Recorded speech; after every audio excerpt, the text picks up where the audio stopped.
Olá, o Panorama de hoje está no ar. A partir de agora, acompanhe o que preparamos para você. 25 de março, centenário de nascimento de Dário da Anunciação Grossi. Você vai saber como funciona o Serviço de Abordagem Social de Caratinga. Vamos falar também sobre a importância da inclusão, reforçada no Dia Mundial da Síndrome de Down.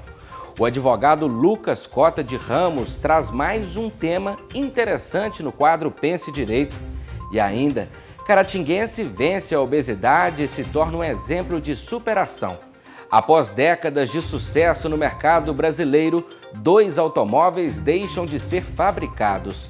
O nosso quadro sobre saúde mental vai falar sobre os estágios da construção da memória.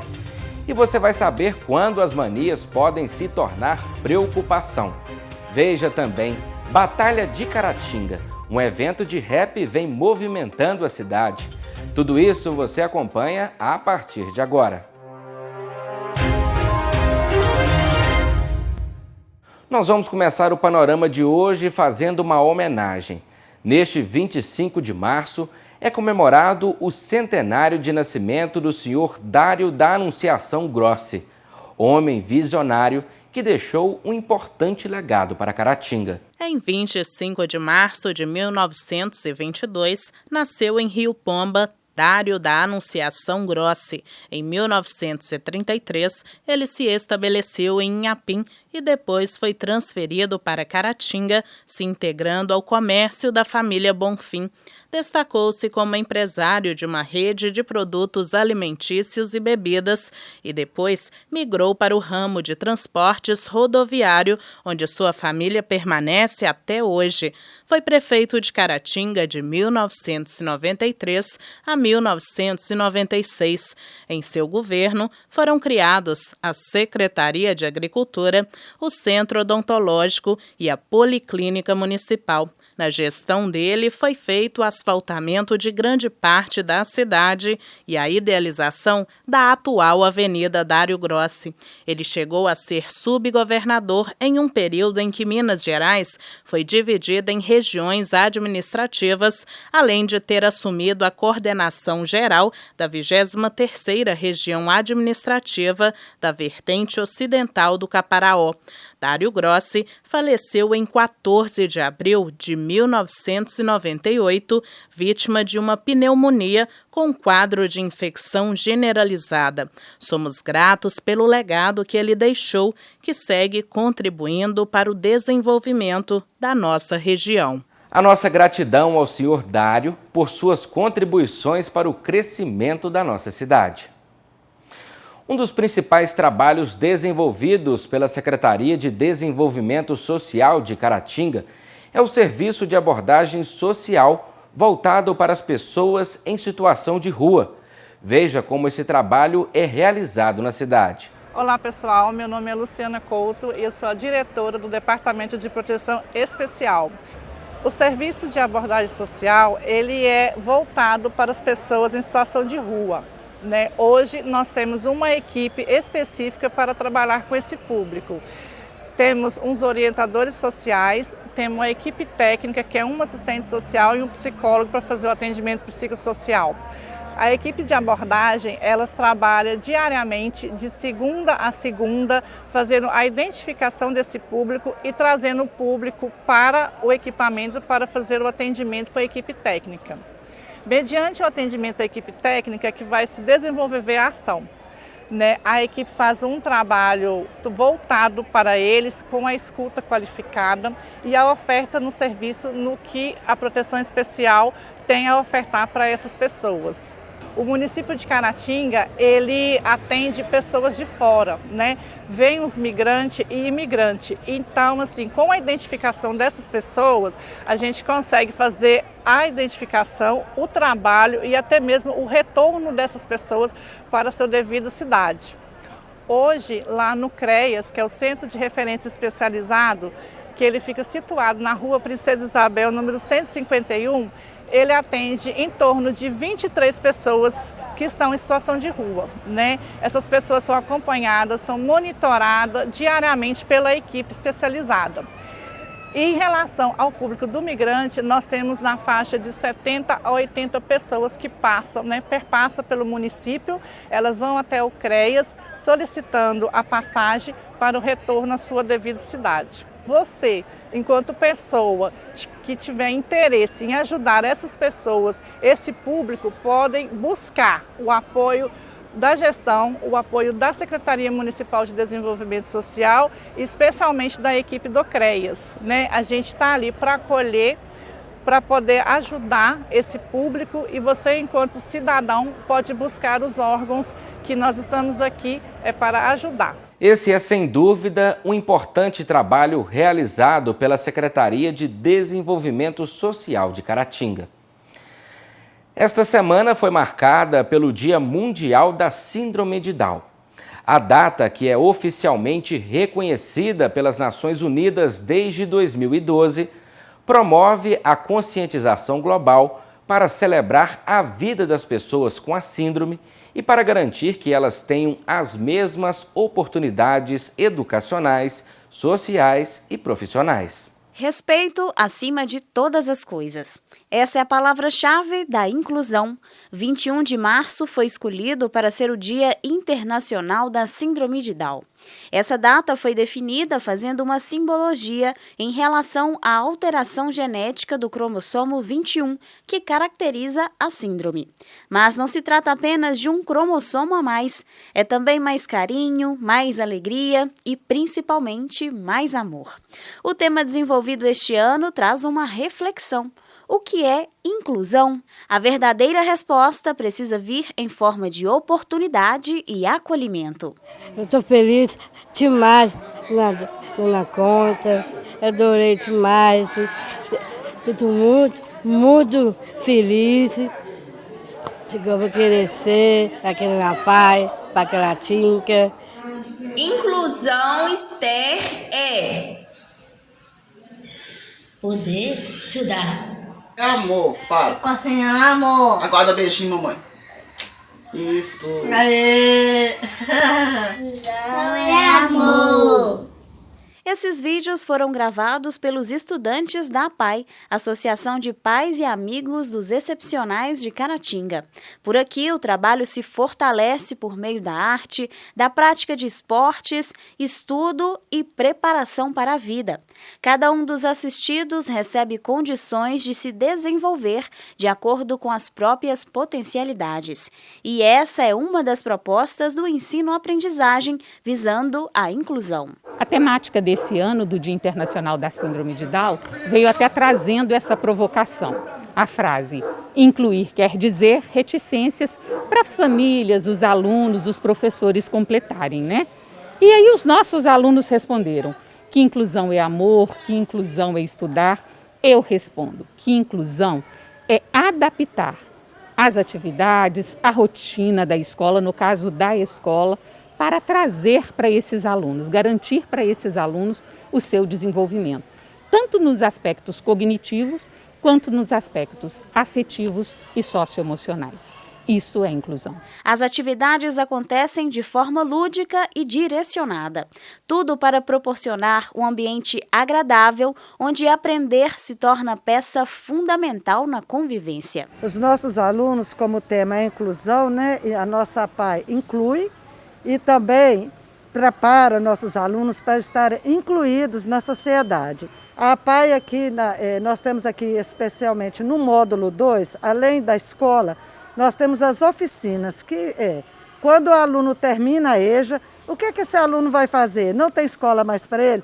Então nós ofertamos as oficinas. Então nós temos oficina de jardinagem, de padaria, de artes, as atividades de vida diária, porque esses meninos precisam estar preparados para viver fora do mundinho nosso da APAI. Então nós temos a casa, o Centro Disque, com fogão, com micro-ondas, que eles vão estar aprendendo essas atividades que eles farão na casa deles. E a jardinagem, a padaria, que convido vocês para depois estar conhecendo no outro dia. Eles vão estar aprendendo a fazer as coisas. É um bolo, é um biscoito. Da jardinagem, o menino pode estar ajudando em casa. Ele está estando preparando os nossos assistidos para a vida mesmo. E temos o setor, aqui nós temos aula de natação, com os nossos alunos também, com a nossa piscina aquecida, que eles gostam muito. E lá embaixo, na Raul Soares, aqui no módulo 2, e na Raul Soares nós temos a parte clínica, nós temos atendimento com dentista, fisioterapeuta, psicólogo, fonoaudiólogo, psiquiatra, neurologista, todo o tratamento clínico lá e os autistas também funcionando agora com a nossa clínica de autista. Então são os mesmos alunos que frequentam aqui, a maioria frequentam lá embaixo também. Só que nós atendemos também alunos que ainda não estão matriculados na APAE no nosso setor clínico lá embaixo. O objetivo de se celebrar a data internacional é para que a inclusão, por meio do respeito, aconteça em todos os ambientes, todos os dias. E nós trabalhamos isso aqui com eles mesmos, para que eles mesmos não se excluam e não excluam o próprio coleguinha. E o nosso grupo da APAE aqui, 100% nosso, é de amor mesmo. E nós trazemos essas famílias também, nós cuidamos da família, para que as famílias se sintam acolhidas também. E a inclusão nossa acontece a todo momento. Apesar de termos idades diferentes, que algumas atividades diferentes de acordo com a idade, mas nós temos momentos em que todos estão juntos, entendeu? Para que cada um entenda realmente a dificuldade, a limitação do outro. Os próprios coleguinhas se ajudam. É uma integração muito bonita e é Deus o tempo todo. Incluir quer dizer respeitar as diferenças. Os nossos parabéns à APAE de Caratinga por este importante trabalho. Você sabe a diferença entre os crimes de calúnia, denunciação caluniosa e comunicação falsa de crime? São 3 termos parecidos, mas que têm suas particularidades. É o que você vai ver a seguir no quadro Pense Direito. Acompanhe.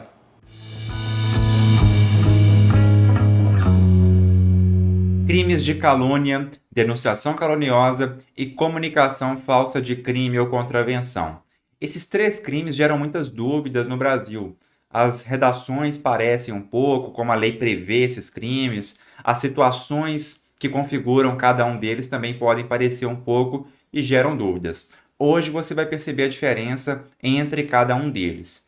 Imagine você que alguém diga que você cometeu um crime, saia por aí dizendo perante a comunidade que você praticou um crime, só que essa pessoa sabe que isso é falso, sabe que está te acusando falsamente. Nesse caso, essa pessoa está praticando contra você o crime de calúnia, porque ela está caluniando você, imputando a você falsamente um fato definido como crime. Ela está, então, caluniando você.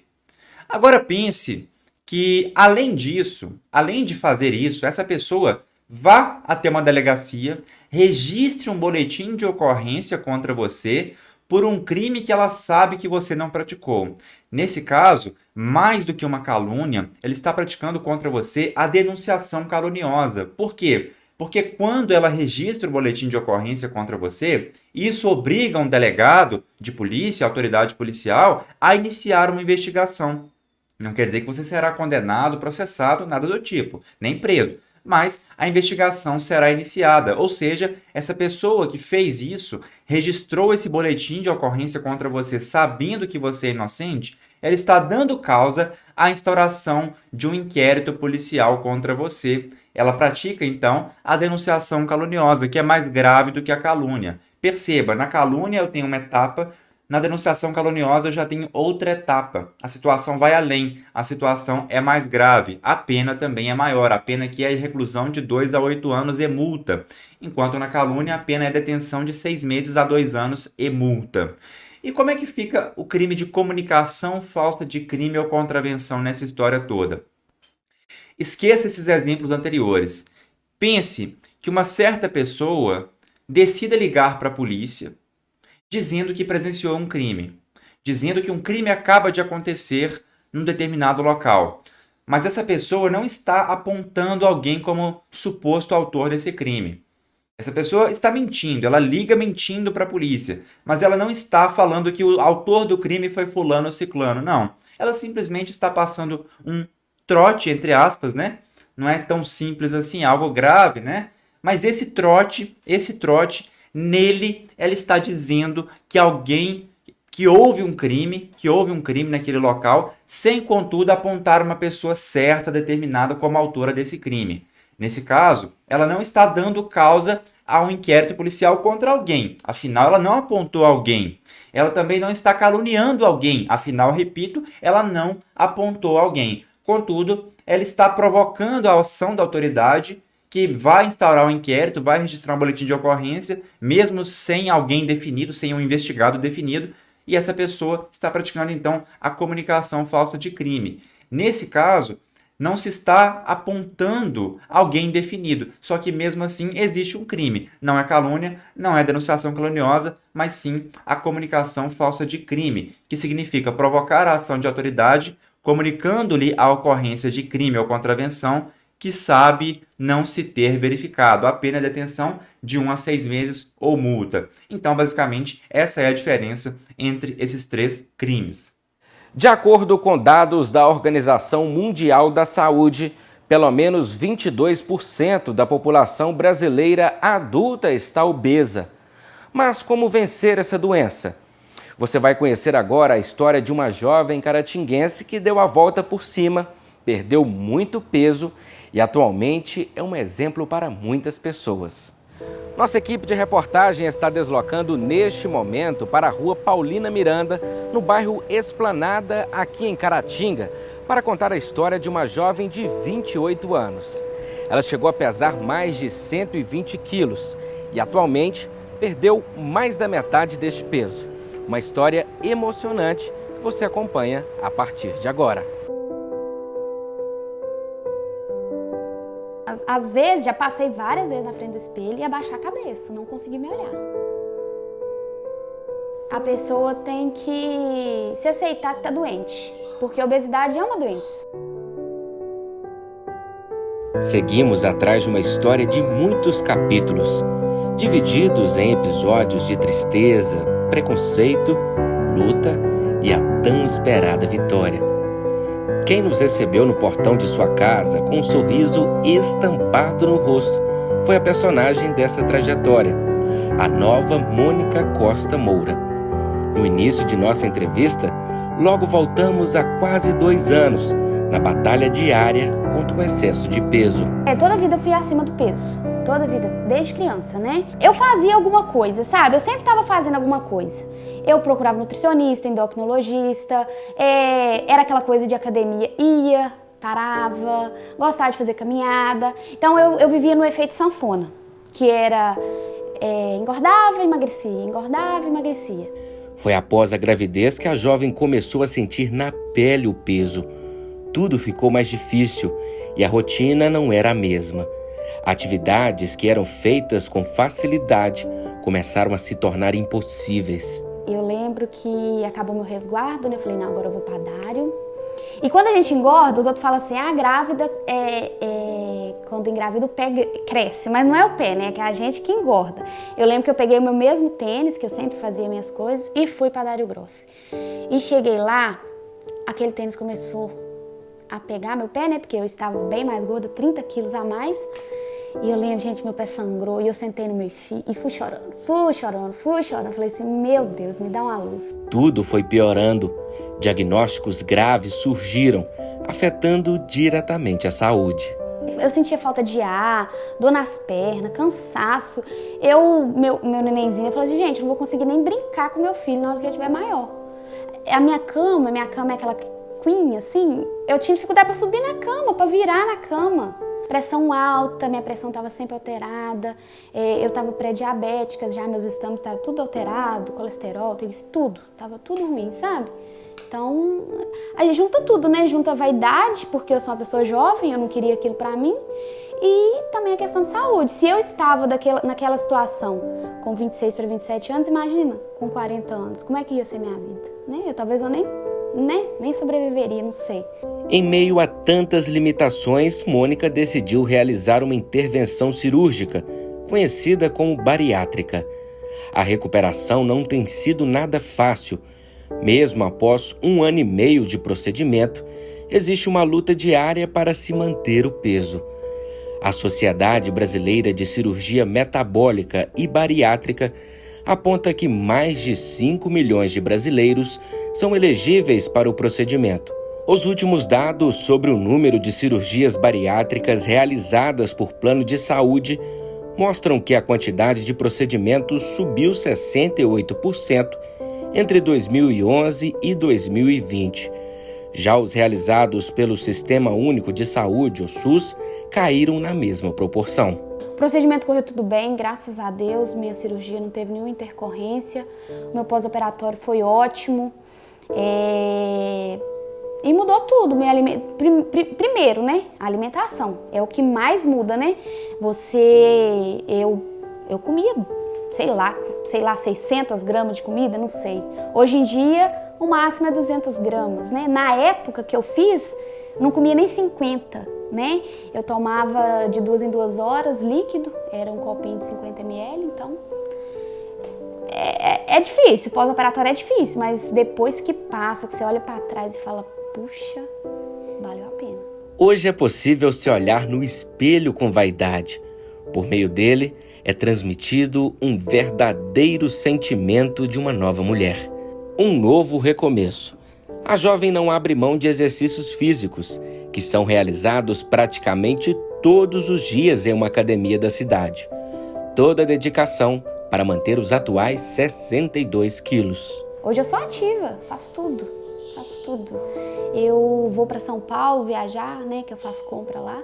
Eu ando de 1 da manhã a 3 da tarde e assim, tudo ok, tranquilo. Andaria mais, sei lá quantas horas. Antigamente não, antigamente era a cada 1 hora sentava, descansava, e era muito, muito difícil. Hoje em dia eu levanto de manhã, vou para academia, gosto de correr, tenho disposição para brincar com o meu menino, trabalho, faço tudo.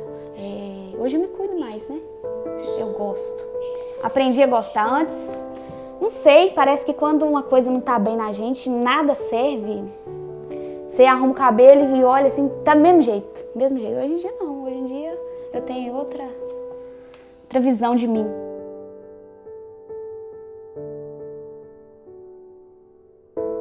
Olha, a primeira coisa, a pessoa tem que se aceitar que tá doente, porque a obesidade é uma doença, né? Então a pessoa tem que ter o autoconhecimento de saber que está doente, que precisa de ajuda.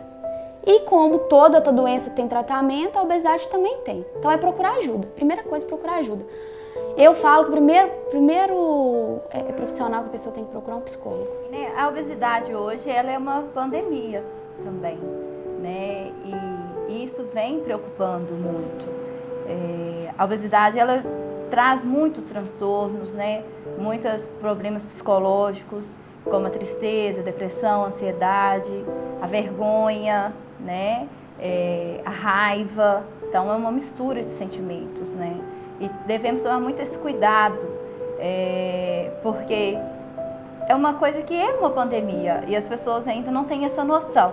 E é muito fácil descontar tudo na comida hoje, né? Na comida. E o ato de comer é tão viciante quanto beber, quanto fumar, né? Então é muito importante ter essa noção.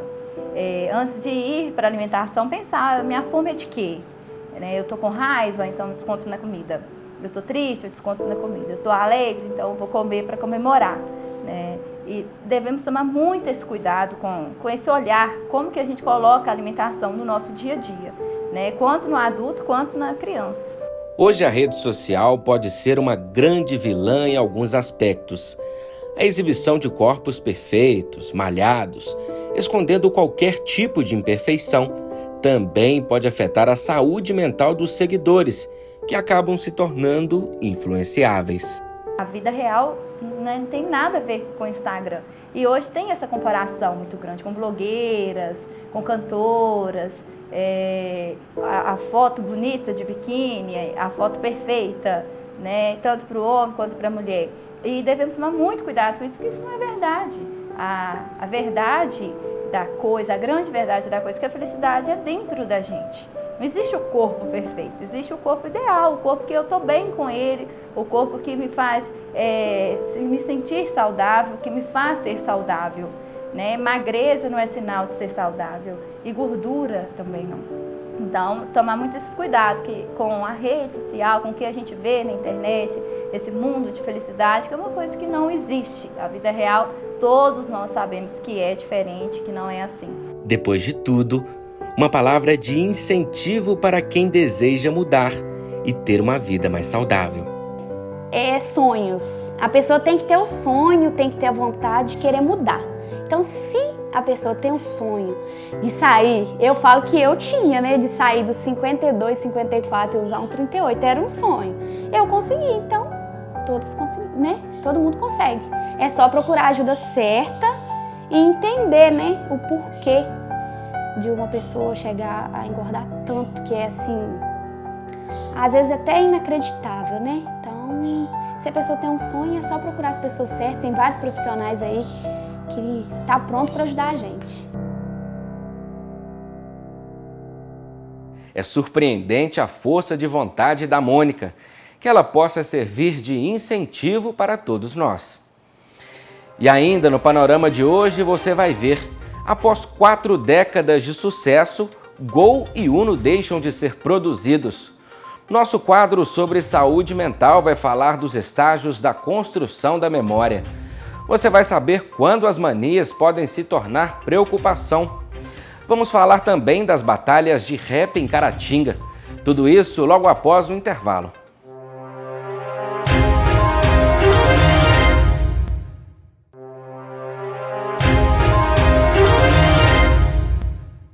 Após 4 décadas de mercado, 2 dos automóveis mais vendidos do país e que possuem uma verdadeira legião de fãs no Brasil deixam de ser fabricados. Você vai saber quais são esses veículos assistindo a nossa reportagem. Tradicionais e tidos pelos amantes do automobilismo como 2 paixões nacionais, o Fiat Uno e o Gol Bola, veículos dos mais populares do mercado, deixaram de ser fabricados em 2022.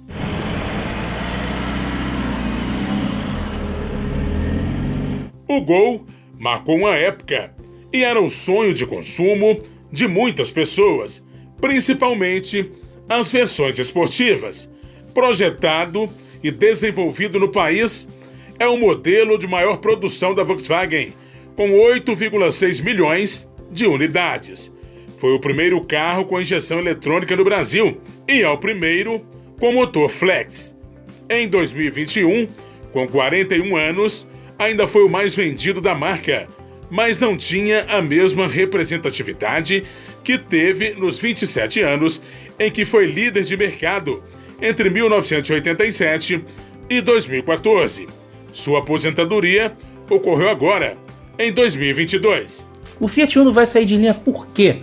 Por causa do Procon VL7. Vou deixar na tela para você entender direitinho aí. E essa norma exige que carros sejam menos poluentes e daí motores mais antigos e confiáveis deverão sair de linha por causa disso. Proprietário dessa oficina mecânica em Caratinga desde 1997, o senhor Darcy Ferreira trabalhou por mais de 30 anos na concessionária Volkswagen. Mecânico e eletricista, Darcy falou das características do veículo Gol e do significado desse carro para os amantes de automóveis. O Gol é um campeão de venda e todo o pessoal da roça gosta muito desse tipo de carro. E por ele ser um motor AP, era o melhor motor que existia. É um carro que foi um carro muito excelente na época dele, né? É lógico que tem que evoluir, mas é um carro excelente. Tudo é bom quando durou. Não resta a menor dúvida que o carro foi excelente, mas hoje a gente pode escolher outras marcas também que podem vir substituir o lugar deles. Já o Uno também saiu de linha. O carro é o mais vendido da Fiat e teve 4,3 milhões de unidades produzidas. O veículo é tido como um dos responsáveis pela motorização de muitos brasileiros. Uma verdadeira paixão nacional. Não tem como falar de Fiat se não falar de Fiat Uno. Já são aproximadamente aí quase 2 décadas, né? mais de 4 milhões de unidades vendidas no país, e é difícil falar uma pessoa ou uma família que não tem história. Com certeza você tem uma história com sua família, eu tenho uma história com o Fiat Uno, então, na verdade, vai deixar saudade, já tem deixado saudade. Esse modelo que nós estamos andando aqui, ele se findou, na verdade, em 2013, né, com essa série especial, e desde então fabricou-se os modelos novos, né, que é considerado já o modelo de 2011 para cá. Então, nós vendemos muito sim, e até hoje que nós vemos essa unidade desse carro, muitas pessoas chegam até a questionar, não tem aquele modelo do carro ainda disponível? Infelizmente não. Os ditos carros populares já chegaram a representar mais de 70% das vendas do país. Você está viajando, deu algum problema? Qualquer rua você vai encontrar ali um mecânico para mexer no seu carro. Então não tinha esse problema com isto, custo-benefício com carro, mecânica, peça de reposição e também a economia do carro, que é bom colocar em pauta aqui, que era o carro mais econômico do segmento. Esses dois verdadeiros ícones foram os últimos de grande longevidade. Os novos veículos já não ficam tanto no mercado. Antes, os mais baratos de cada marca já não possuíam preços tão atrativos e estavam atrasados quando o assunto era tecnologia. E agora, o que vem pela frente são carros mais modernos e sofisticados. E nós, como concessionária, com certeza vamos sentir saudades de poder vender esse carro 0 km nas concessionárias.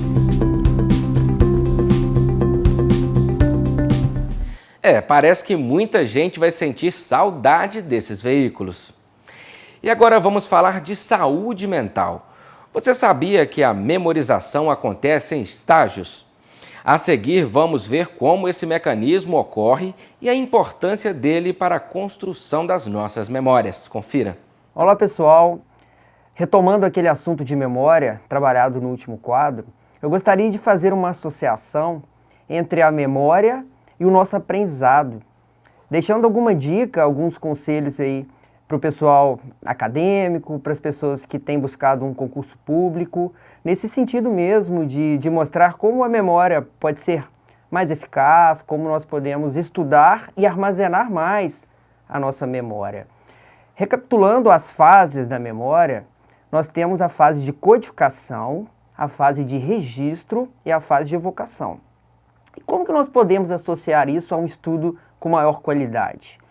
Quando nós pensamos, por exemplo, na fase de codificação, ela está muito ligada aos nossos processos de atenção, que seria esse registro da memória. Quando nós estudamos, por exemplo, por um longo período, sem respeitar o nosso descanso, consequentemente, nossa atenção diminui muito. Então, isso seria uma forma prejudicial, uma forma ruim de registrar a memória. Então, é muito importante nós respeitarmos um tempo legal para o nosso estudo, né? Respeitando nossos limites, não sendo violento com a nossa própria mente, com o nosso próprio corpo. No segundo momento, a gente tem a fase de registro ou retenção da memória, que é muito importante. Como que isso poderia acontecer em nossos estudos? Com a frequência, com nossa disciplina. E nesse caso da retenção, importa mais a sua frequência, a periodicidade, do que uma intensidade. Não adianta nós estudarmos um dia inteiro, 8, 10 horas por dia, mas não estudarmos, por exemplo, meia hora por dia. Então é extremamente importante nessa fase de retenção um período, respeitando, obviamente, as nossas condições. E a última fase, que a gente poderia chamar de evocação, seria uma consequência desse bom estudo, né? A evocação seria a nossa capacidade de acessar essas informações, né? A evocação nada mais é do que a transformação em uma memória de curto prazo a longo prazo. Então, quando eu cuido do meu estudo, quando eu me organizo para estudar num tempo determinado, com uma certa frequência, a minha capacidade de lembrar das questões, dos conteúdos, será muito maior e muito mais saudável. Até mais, pessoal. Fique atento aos estágios da produção da memória para aproveitá-la da melhor maneira. Voltar sempre para conferir se fechou a porta da casa. Lavar as mãos várias vezes durante um curto período. Manter livros sempre na mais rigorosa ordem. Algum tipo de mania todos nós temos. Mas quando ela pode se tornar uma verdadeira preocupação, É o que vamos saber agora. E à toa. E à toa é uma mania, ainda mais quando eu tô nervosa. Agora, por exemplo, fica ansiosa, fica nervosa, começa a rir. Como não rir com a Vivi, a secretária de um consultório médico e ultramaratonista de 39 anos, divertiu nossa equipe de reportagem e contou que, além dessas crises de riso, ela também costuma falar mais quando não está muito confortável. Aí eu começo a falar, aí que mora o perigo, como se dizem, que começa a falar sem pensar. Aí dá vontade de rir. Começa a falar e vou falando, e vou falando, e vou falando e começa a rir. Eu acho que ela também tem esse tique. E contagia, tá? Achar que esqueceu alguma coisa e voltar para verificar, por exemplo, a porta aberta ou o fogão aceso, pode parecer simples insegurança, até uma distração, mas é um dos principais hábitos dos brasileiros.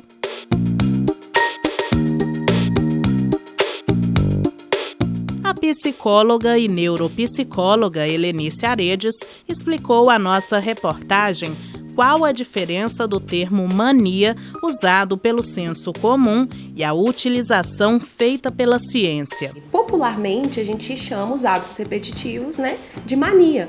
Mas quando a gente vai tratar dentro da psicologia e da psiquiatria, o termo mania ele está ligado ao transtorno afetivo bipolar, que é uma das fases do transtorno onde a pessoa tem uma exacerbação do humor e que também caracteriza esse transtorno, onde a pessoa ela fica eufórica, ela tem quadro de insônia, às vezes quadros compulsivos, ela tem uma alteração comportamental.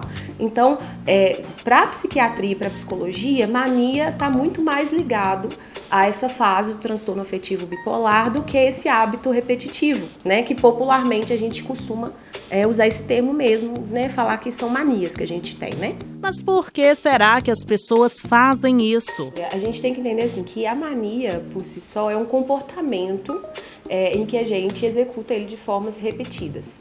Então, são vários fatores que levam a pessoa a ter uma mania. Inclusive, por exemplo, ensinamentos populares, Por exemplo, aquela mania de não deixar o chinelo virado, É um ensinamento popular que se o chinelo estiver virado, a mãe morre. Então, as pessoas criaram em torno desse comportamento um significado. Então, a gente tem várias funções para essas manias. Podem ser significados que a gente vai aprendendo ao longo da nossa vida, E podem também ser alguns comportamentos que eles podem ter a função de comportamentos autorregulatórios, Que, por exemplo, roer unhas. A nutricionista Lorena Rosa disse que em determinadas situações, algumas manias que ela tem afloram. Especialmente quando eu tô mais agitada, mais ansiosa, eu tenho umas manias de estalar o dedo, morder a boca, mexer no cabelo. Especialmente a ansiedade. Na maior parte das vezes eu acho que é uma forma de extravasar. O organismo encontra, o corpo encontra a forma de extravasar aquele estresse ou aquela ansiedade ali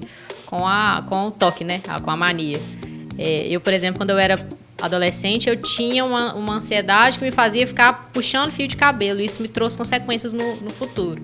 Então, eu acho que é uma forma de extravasar uma energia ruim ou boa, Mas que nem sempre tem resultados bons. Será que a mania em si é um problema? Depende do que leva a pessoa, E de como que essa pessoa lida com esse comportamento. Vamos dar um exemplo, Por exemplo, a pessoa que tem o hábito de roer unhas, que pode ser que às vezes a gente popularmente chama de mania, Esse hábito de roer unhas pode estar ligado à tentativa de uma autorregulação emocional, por exemplo, de uma regulação de ansiedade ou de outra emoção que a pessoa experimente.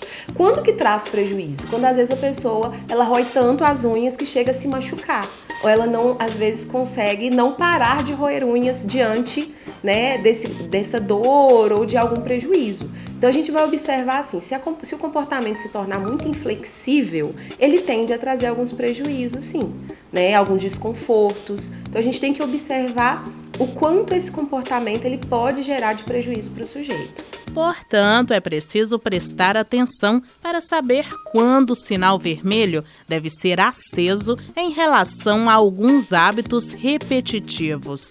Quando que isso realmente está me trazendo um prejuízo? Quando que isso está ficando inflexível? Quando que eu não consigo mais não fazer? Né? Quando que essa estratégia ela fica limitada? Eu não consigo mais ampliar as minhas estratégias, por exemplo, ligadas à autorregulação emocional. Né? Tudo isso eu preciso começar a avaliar. E se eu não consigo lidar com isso sozinho, eu preciso procurar ajuda.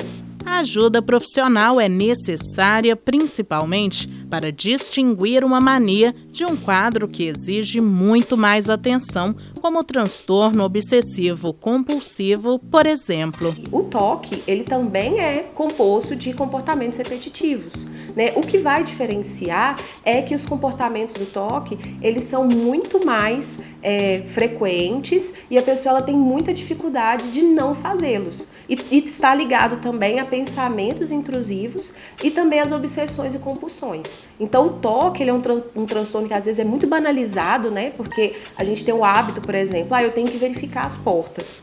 Ok, é um hábito e às vezes a gente não consegue dormir se a gente não verificar.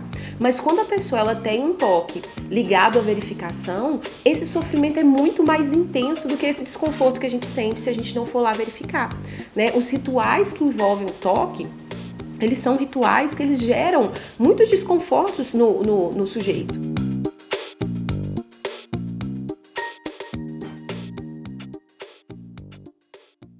É importante, então, estar atento para perceber quando os hábitos repetitivos começam a gerar sofrimento. Desde o começo do mês de março, uma roda cultural diferente tem movimentado a Praça do Menino Maluquinho. É a Batalha de Caratinga, um evento de rap que atrai jovens de toda a cidade. Veja. O raciocínio precisa ser rápido, porque aqui é tudo no improviso. O embate acontece por meio de versos ritmados e quem gerar mais barulho na plateia ganha o duelo. Esse é o princípio das batalhas de rima, um fenômeno da cultura hip-hop que se espalhou pelo Brasil nas últimas décadas. O movimento ganhou um espaço considerável nas capitais, ocupando as ruas e revelando artistas como Emicida, Projota e Xamã. Em Caratinga, a cena ganhou um novo fôlego no dia 11 de março. Quem conta é o estudante e MC Arthur José, que tem 15 anos e adota o nome artístico de Tuti Zé. Ele criou um perfil no Instagram e reuniu interessados para participar das batalhas na Praça do Menino Maluquinho. Vários amigos meus falavam comigo que a gente já fazia antes brincando, né, na escola ou até na rua mesmo. E aí eu resolvi de criar o perfil, que já tem muito MC na cidade, que agora tá sem batalha, já teve antigamente algumas. Então eu chamei alguns, mas muitos foram aparecendo, né? Eu não conheço então pessoalmente muitos MCs, alguns, né, eu já conversava, mas eu fui fazendo caixinha assim no Stories mesmo, no Instagram, seguindo os MCs da cidade, aí eu vendo e colocando o nome para poder participar. Wellington Júnior, ou Uel, foi um dos primeiros inscritos a participar do embate. Ele afirma que o rap, além de ser uma arte, pode ajudar as pessoas a desenvolver a habilidade com as palavras. Com certeza, Gabriel Pensador é uma expressão assim, gigantesca. O cara é escritor, o cara é poeta, é filho de jornalista, então o cara sabe o que faz e a molecada pode pegar e ir firme, véio, que dá super certo, os caras são bons. A gente sempre faz rodinha e começa a rimar, tá com a galera, começa a rimar, vai brincando, aí descobre o que sabe fazer, aí não para. Eu, por exemplo, não gosto de criar o ataque, para mim é mais difícil eu criar o ataque. A resposta é melhor. O cara te atacou, você já vai com a resposta e já vem na hora. Você lembra do que você já leu, por isso que ler é muito importante, né, nessas horas. Você lembra do que você já leu, do que você já ouviu e a resposta vem normal. Assim como acontece no repente nordestino, o duelo de rimas pode envolver ofensas pessoais para desestabilizar o adversário. Mas quem participa garante que ninguém leva a briga para fora da batalha. Para mim, tranquilo, pode xingar minha mãe, pode falar o que quiser. Dentro da batalha é batalha. Saiu da batalha, tranquilo, abraça e é isso mesmo, tamo junto. Rima resolve com rima. É só não levar pro coração, eu não levo, então pra mim tranquilo.